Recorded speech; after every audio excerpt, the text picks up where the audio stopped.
Right, hello and welcome to Saturday. We've got some exciting news. Christmas for our 75 Series Landcruiser and the Red Ford has come early.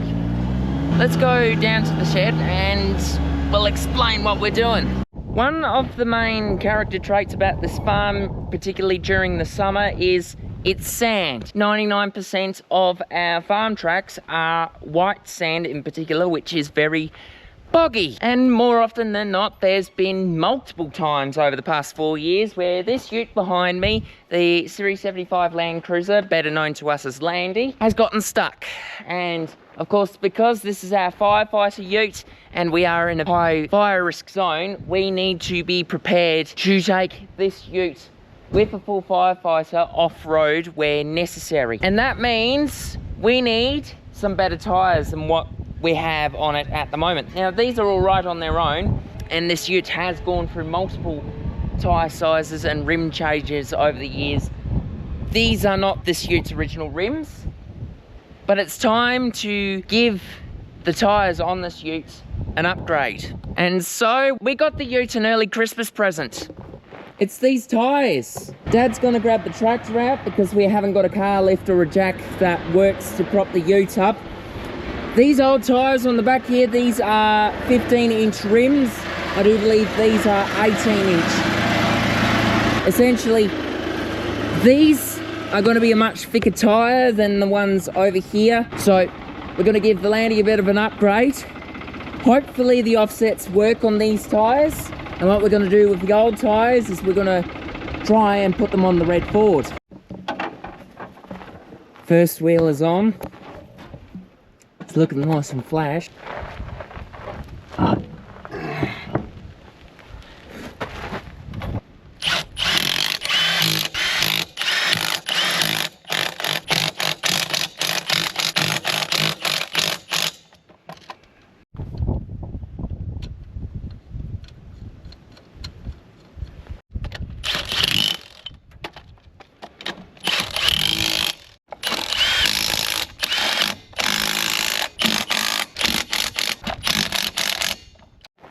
Right, so the new tyres are now on the Landcruiser.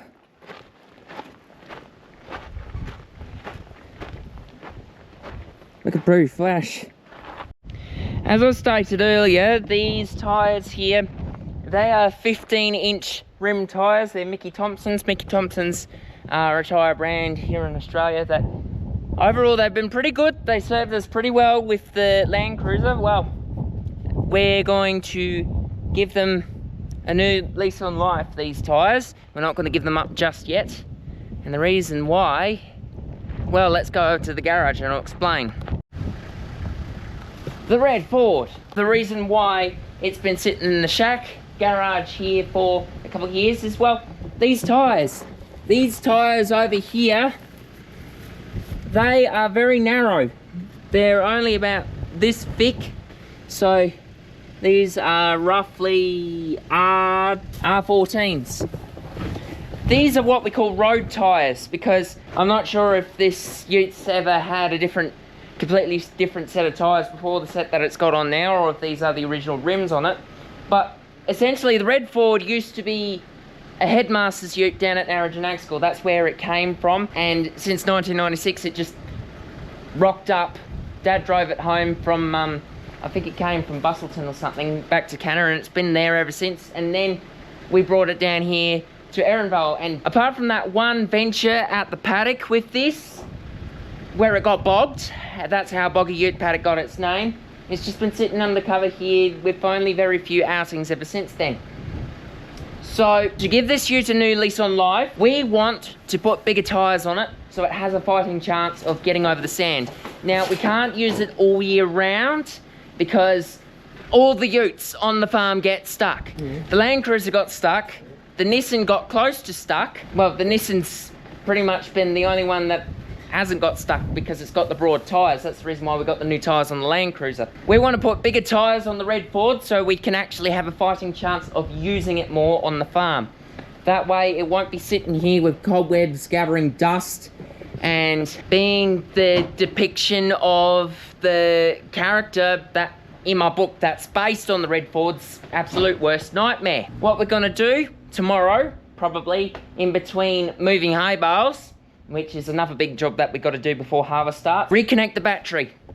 We'll take away all these cobwebs, blow it down, take it out of the shed, give it a spin around the yard, stretch its wheels a bit, and then we're gonna come back with the little red tractor, lift up the frame chassis on this, and then we are going to try and put the R15s, which is an inch taller than this, and try and make it fit in the wheel well. The reason why we've held this off for so long is because we needed to make sure that the R15s would actually fit. However, a good mate of ours, one of the locals around here, reckons that it can be done, because he came out here when he helped us rescue the sheep from the chook farm a couple of weeks back, and he took one look at that and said, yep, no, same tyres as the Landcruiser, go on that.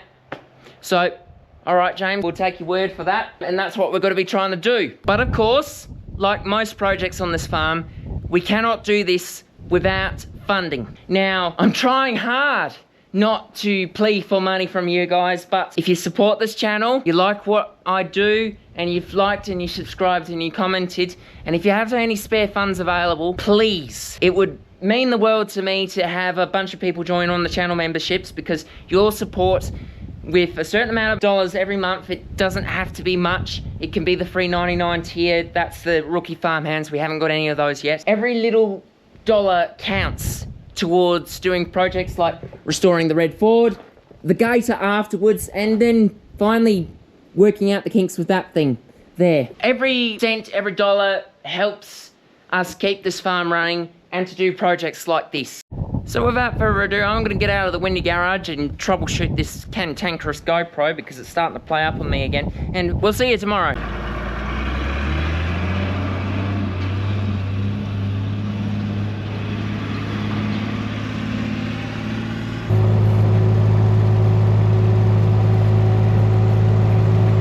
Good evening and welcome to Sunday.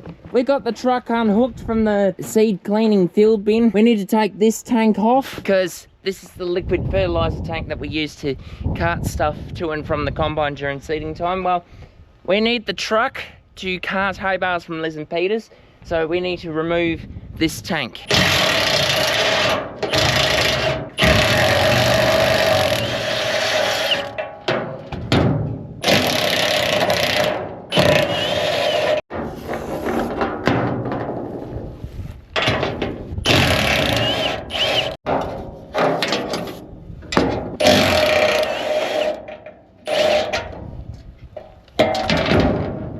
The truck you see behind me is the Mitsubishi, otherwise known as, well, Pop used to call it the Mrs. Bitchy. Don't ask me the reason why, but he liked funny names. This is one of our vintage trucks, I guess you could call it. This is one of the farm trucks that has been around for a while, around 40 years or so. The Mitsubishi is one of our most utilitarian trucks. It can be used for liquid fertilizer, it can be used for carting grain, it can be used for carting hay bales.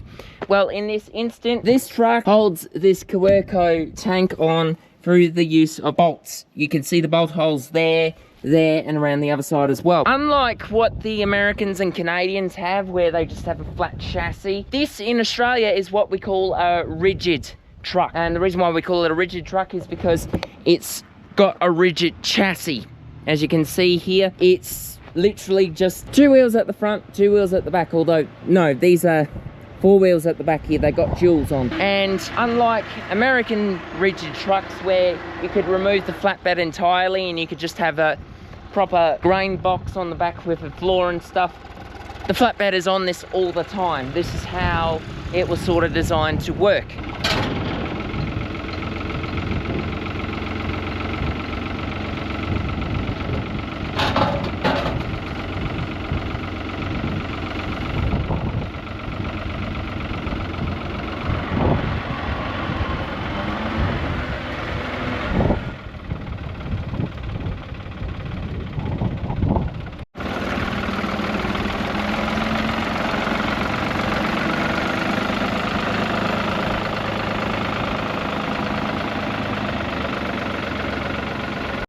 And the removal of that liquid tank over there, this is a good example of rigid trucks here in Australia, where that tank is bolted on. Once upon a time, the grain bin, the orange grain bin you can see hiding around the corner on the other end of the yard there, that belongs to the Uncle Ken nowadays. That used to belong to this. We'd actually have it bolted on here, and we used to cart grain with this. So pretty much this truck is versatile for our operation, because unlike what Americans would call semis or tractor units or whatever, we don't call them tractor units. That is a tractor. We call these truck. All trucks, whether they have a turntable hitch and what we call a prime mover here in Australia, regardless of whether it's got a flatbed, a grain bin, carting bales or a liquid tank on it, this is a truck. It's a big day for the Red Ford. 2 tyres have been put on the front, and oh wow, that is low going at that angle. That's because I've lifted the... Well, yeah, that's probably what it would look like going over dirt right to heaven if it was going through the air with this exact setup. But no, the old tyres are coming off, putting the new hand-me-down ones on. Yeah, bit of difference. First back tyre put on, last one.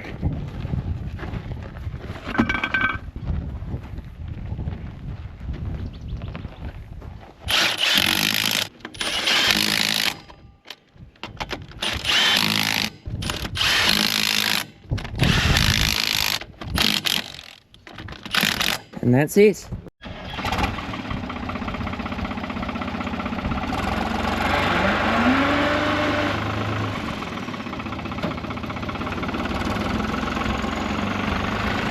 Oh, it's time. Right, well, we're back at the house now. So far, so good.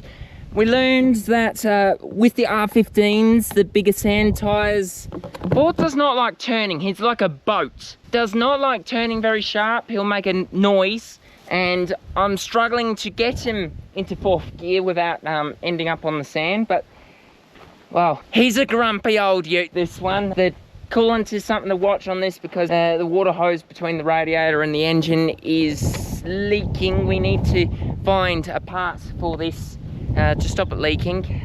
That's the reason why we put rainwater in the radiator instead of proper coolant, because proper coolant is expensive and it leaks. So that's a problem with this ute.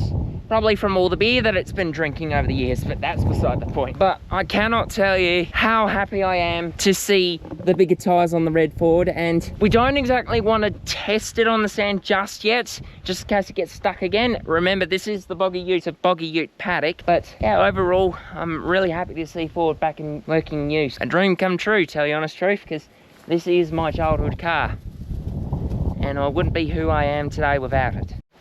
So that's all I've got for Sunday. Tomorrow we're going to get the truck sorted and going to collect the hay bales from next door. That's going to be a big job, because we've got roughly 60 something bales to get up to that 72, 50 something bales rather. I mean, yeah, it's going to be a long job, but we're getting stuff done. And then by Wednesday, hopefully we'll have the header down. Today on the farm, Dad is driving the neighbours' Deutz. We're letting them have a demo run, loading these hay bales here onto the Mitsubishi truck, and those bales over there, they're going to be going home to our haystack. Dad's never driven a Deutz before. It was a type of tractor that he wanted to get on the old farm, but never got the opportunity to drive one until now. Look at him go.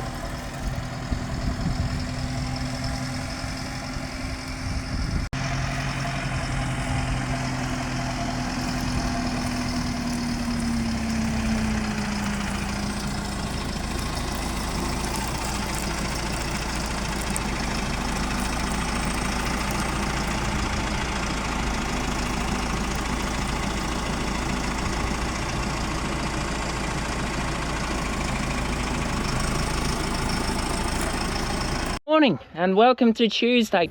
We have got some more stuff to talk about at the paddock. Okay, first of all, I know in the last video I introduced fish and the chips, our chooks. Well, unfortunately, it did not last long. You can see in front of me, we've only got about 1, 2, 3, 4, 5, 6 left standing. We have got 7 that were alive as of this morning. However, we've been facing some more pest attacks and deaths. We started out with 12 plus 1, including fish. Well, somehow the foxes managed to get through the roof. We tried to tie the roof up over there as best as we could, and we put some extra chicken wire around the other end of the coop. However, something is still getting in, and 2 chooks have gone completely missing MIA, but now we're down to 7, and the 2 casualties this morning, one is one of the rescued high lions, and the other, unfortunately, is fish. So yeah, the situation's looking grim. What we're gonna be doing with the bodies, fish, because she's a proper pet chook, and she's gone through 3 owners before us. We're her 3rd owners. She's come from another breeder, then she went to my auntie, and then my auntie gave her to us. Because she's lived a long, happy life, I think around the ripe old age of 7, which is a very long time for a chook. I think we're gonna give her a proper burial, and well, such is life, I suppose. These things do happen in farming, and homesteading, and life in general. It's grim stuff. But then, it has been hot over the past couple of days. Even though the house only reckons it's been 33, 34 degrees on the roof on some days, it's actually a lot hotter around here, especially when you got bits of metal around. So in total, we got the 6 bales that we bought from one of the other neighbours, and there's the 72 over there. That's between our crop and Liz and Peter's crop. Got all those moved yesterday, and we evaluated Peter's combine, the 511. It may work again. We'll see. We may keep you posted on that one. Ram watch. The rams are still in bull paddock, I think. I don't know, I haven't seen them for a couple of days while we've been carting hay and doing some other stuff. The rams are okay. Like I said in the last video, they'll be going out into the paddock in January, first thing next year basically. So in the meantime, they'll keep chilling out here. As for the ewes, well, last time you saw the ewes would have been a couple of videos ago now. Essentially, all of the keeper ewes, we put them together. We should only have 2 big mobs of sheep. That's the black tags and the keeper ewes, which are all purple, yellow, red, blue, and white tags. Essentially all in one mob. That's what I'm trying to say. This is the reason why we're not taking the Red Ford out immediately. Because I'm in 4-wheel drive, and I'm pushing pedal to the metal on this gator, and it's struggling. If it were gravel or something, with my foot in the position that it is, it will be over 40 easy. But I really have to work it hard just to get through the sand. That's one of the disadvantages of having a sandy parkland cleared block. Currently, the sheep will stay in the paddocks that they are at the moment. I'm just going in to clean the troughs and check on the black tags as well, because I haven't seen them for a while. We need to make sure they're in good nick, because they'll be our maidens this year. Once we get the crop off out in the west end, we'll be having the girls going over into the stubble. They'll be happy as Larry in there, and then we'll split them into their breeding groups to have the rams in for a couple of weeks during January. Before the rams out, we'll run them all as a group again, and then hopefully we'll get some lambs in June. As for the cows, well, I don't know where the cows are. They keep hiding from me. Last I saw them, they were in Pine Tree. They came over and said hello at the water troughs. Then after that, they buggered off into the bush, and I don't know where they are. Ruby and Clarabelle go off and do their own thing. The problem with having these gates open is you don't know if all the sheep are in one group or not. See, I could see some sheep over there. Bugger. That means the blue tags have insisted on staying in here and not going into the paddock I wanted them to. Now, current status of Project Racetrack. Hello, black tags. How you going? Do you want to move out of the paddock yet? There's our maidens, buck-tack maidens. They're busy playing Queen of the Sand Pit.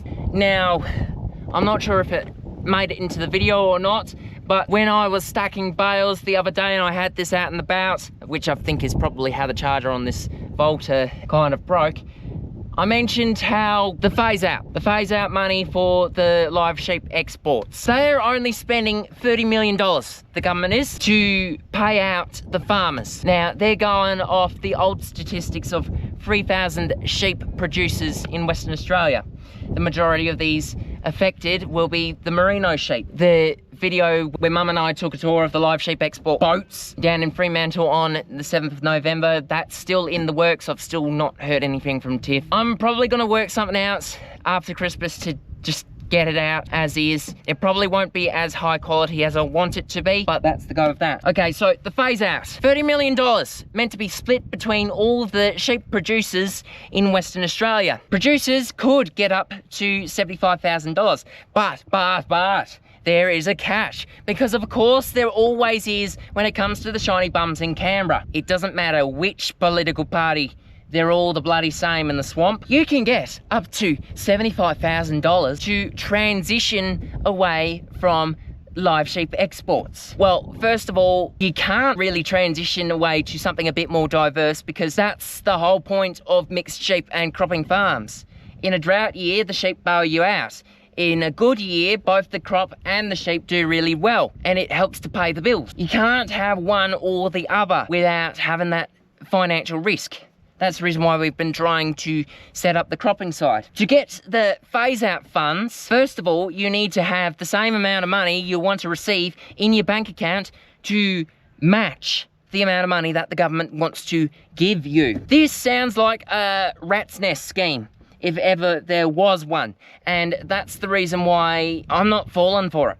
It sounds like the government's trying to make a deal that's going to leave farmers in the lurch in the next coming years. Well, we don't have $75,000 in the bank, and with the process of jumping through all of these hoops to apply for the phase out, we just don't see it as worth it.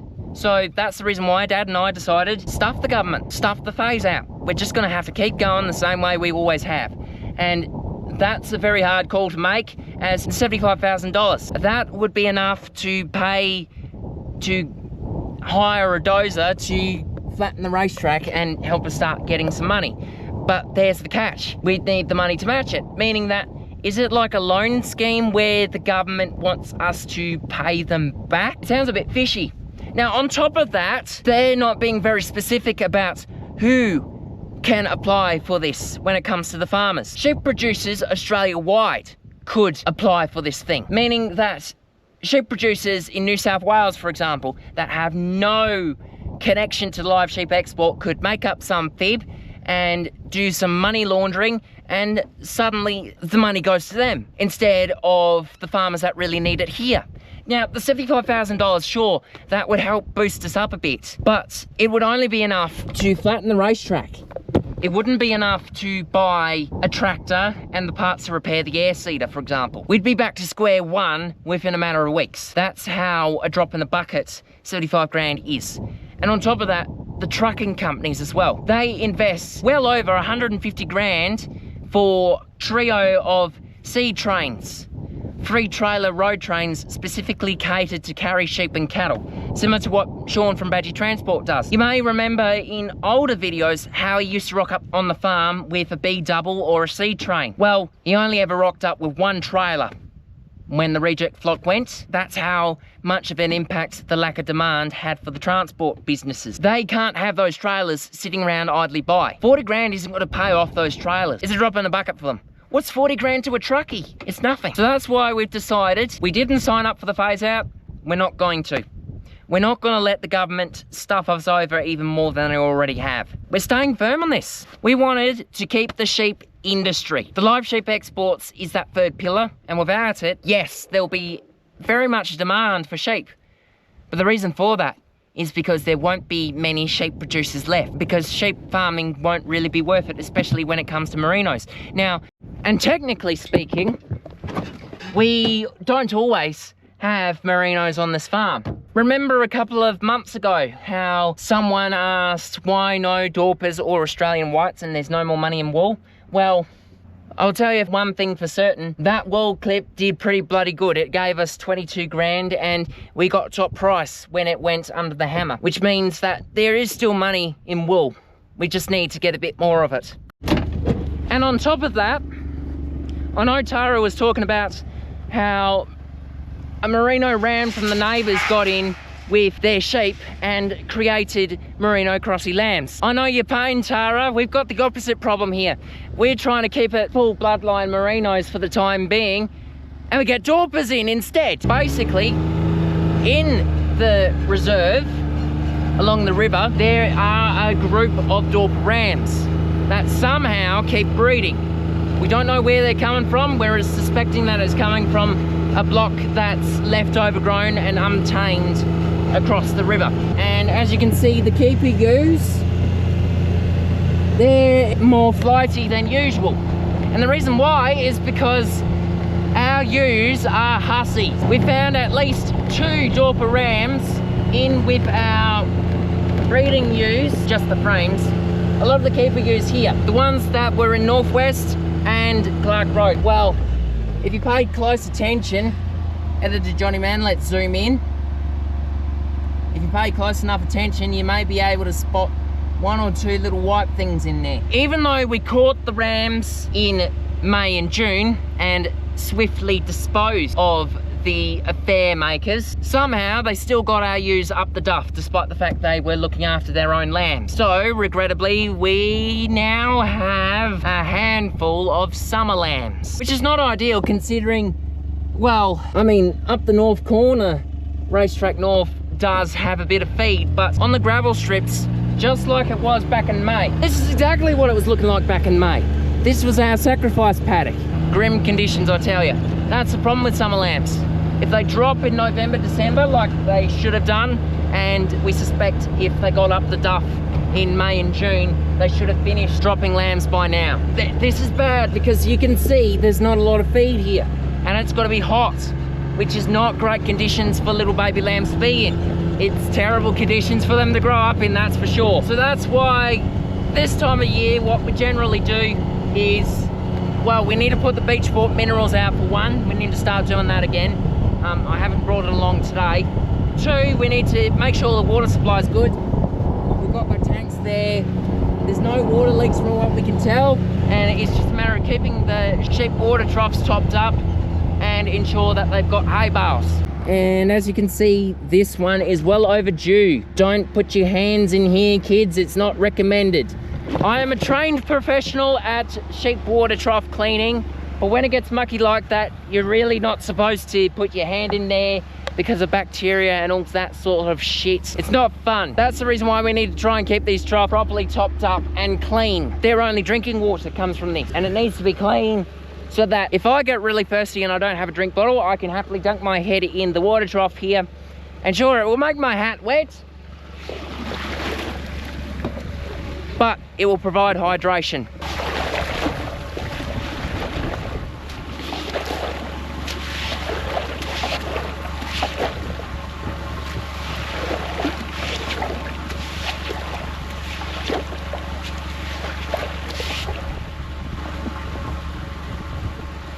Oh, fuck, that's hot. That is hot. When you have exposed pipelines going from the tank, the water can be hot. It generally cools down in the trough if it's left for long enough, but not always. So sometimes it's an ow, that's hot moment when you go to clean it. Now, the last time I've been out to the crop was in November. We're not going to do another crop watch, but I am just going to take you around the edge to show you what I meant honestly and truthfully when I said that the oats were a disaster. I meant around the sandalwood plantation. This is because A, it's on the white sand, which is not exactly ideal for cropping, and B, kangaroos jump through it. We already know this, but Dad reckons there may be only about 23 harvestable hectares of barley, and considering that we put something like around 45 hectares in total, well, the reason why we're saying that is because the spray didn't get everywhere with the pre-emerge. and some spots also look a bit burnt off. Now, the last time I tried to do my spiel right at this gateway, the GoPro didn't really want to record because it was bloody hot that day. But you can see around this top corner, for reference, our sprayer is 28 meters wide working width, and it has a bifold up to 12 meters or 40 foot. When we did the pass, we couldn't go between that tree and this fence line here, so all the weeds stuck around there, meaning that while some patches of the oats did grow, yes, it also got choked out in some spots. The barley actually looks all right up this corner. You can see the barley further in, and again, that's because we put the pre-emerge down. Now, I want to give some clarification. The knockdown that we used for this particular paddock was not that ester stuff, that Kelpie Rico stuff that we had on hand when we did the oat paddocks out the east end. Actually, what we put down was Roundup for this. Your general stock standard Roundup for your ryegrass and blue lupins, etc. That's what we put down here, and oh boy, we've got some kangaroo damage up here as well. Yeah, the gravel hill looks fantastic, what it is considering. It's just I'm not having very high hopes for this top corner. Again, we don't know how much oats we're going to get in the grain box when it comes time to harvest the little paddocks. But that's all right. Dad's thinking of a different oat variety for next year. This year we put in King Bar, which is the oats around the outside here, and it's all of the oat paddocks back at the house. Next year we're planning to put a bit of Archer oats in.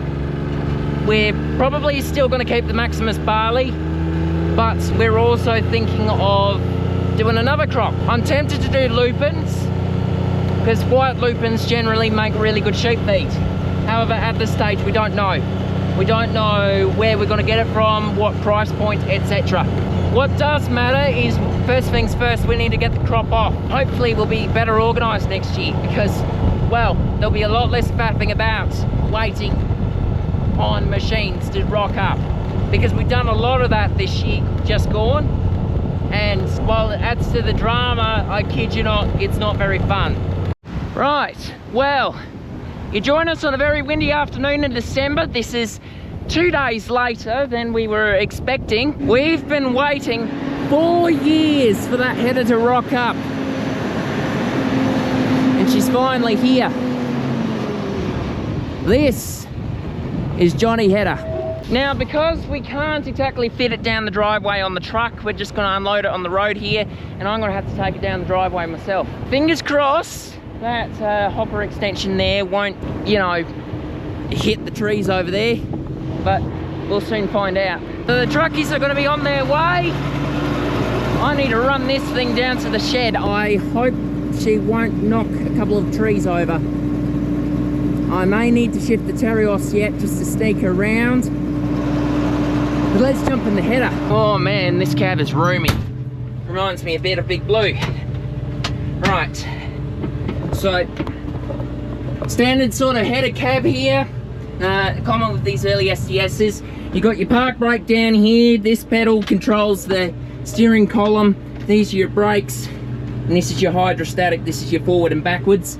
Currently I've got her in park, and this footrest here, that actually releases the park brake. So if I press that down, it releases it like that. And just general hydrostat, I think she's in first gear at the moment, so she's not going to go very fast.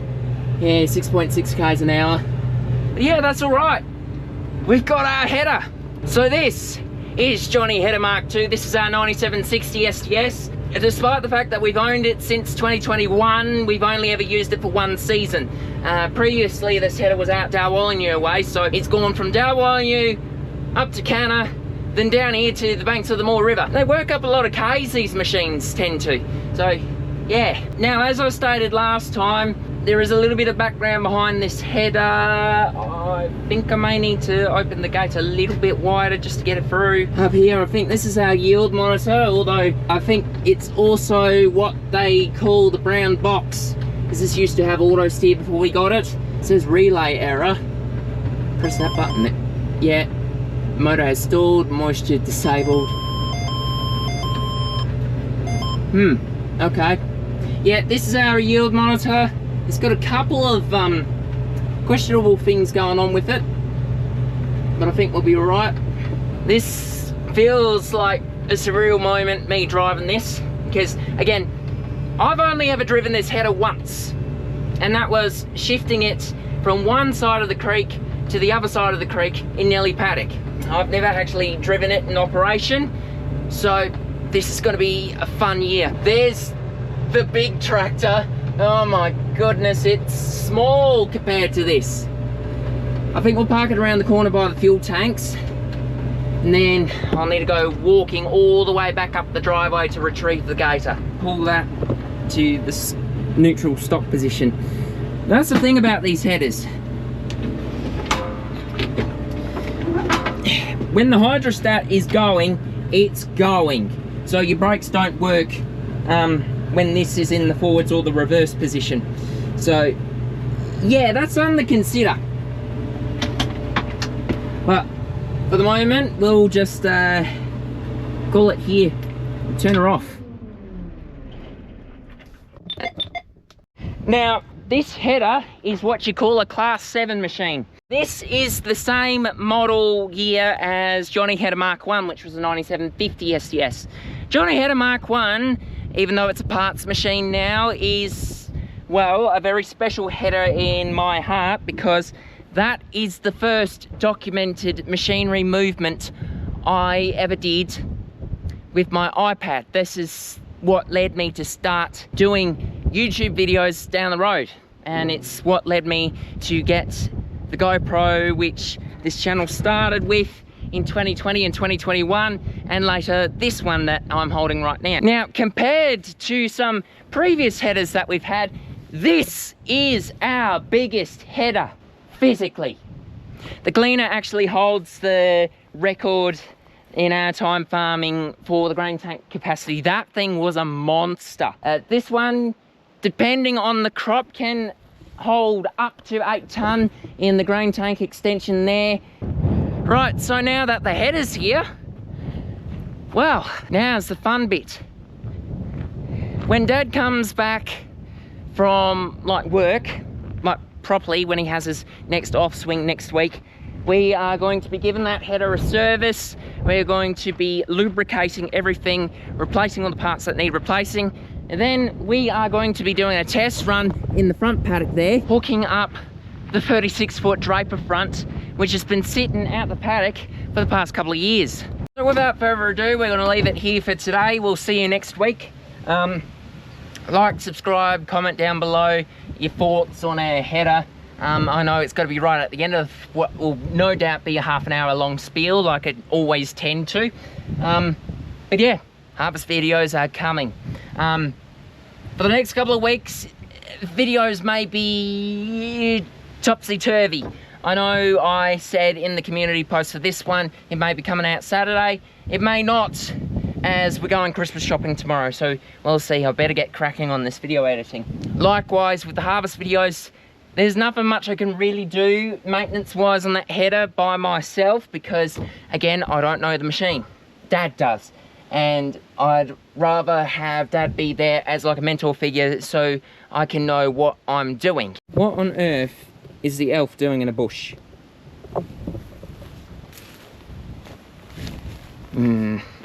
Anyway, all right, happy farming people. We'll see you next week.